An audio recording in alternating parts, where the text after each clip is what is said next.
আমার মায়েরা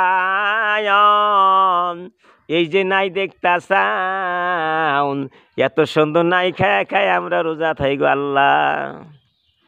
আমার মায়েরা এই যে নাই দেখতাছাও, এই নাইয়ের সঙ্গে যখন মাছ দিয়ে রান্না হয় কত স্বাদ লাগে।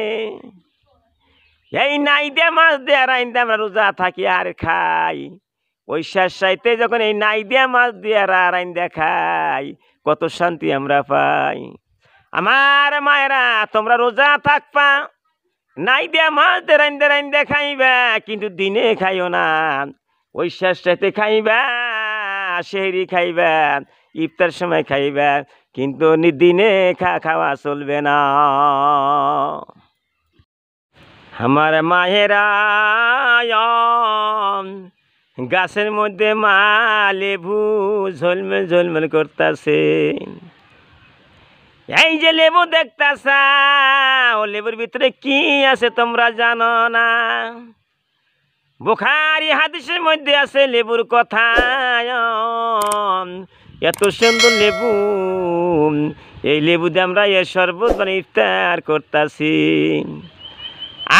মায়েরা বাজান গায় লেবু দেখতাছাও, যখন সন্ধ্যা হয়ে যাবে এই লেবু কাইটা কাইটা সিলাইয়া সিলাইয়া রস কইরা চিনি দিয়া মাহায়া পানি দিয়া যখন তুমি ইফতার করবা, শরবত বানাইবা, তোমার আত্মা ঠান্ডা হয়ে যাবে।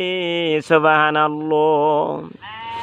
এই যে লেবু দেখতেছে এত সুন্দর লেবু, আল্লাহ নিয়ামত। এই রমজান মাসে লেবু দিয়ে শরবত বানা খায়া খায়া ইফতার করবা, তোমার শরীরটা ভালোই থাকবো। সুবহানাল্লাহ। আমার মায়েরা রমজান মাসে মায়েরা কত দান দক্ষিণা করতাছাও। আমার নবী কয় সাহাবারে,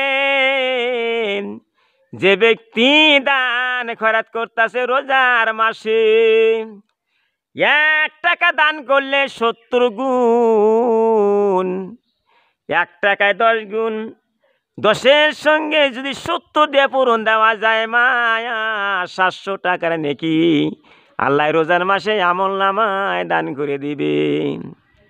এই যে রমজান মাসে 1 টাকা দান করলে 700 টাকার নেকি আল্লাহ আমল নামায় দান করে দিবি। বাজান গো আমার মায়েরা, এই রমজান মাসে তোমরা দান দক্ষিণা করবা। রমজান মাসে দান খয়রাত করলে মা জীবনের গুনাহ আল্লাহ মাফ করে দিবি।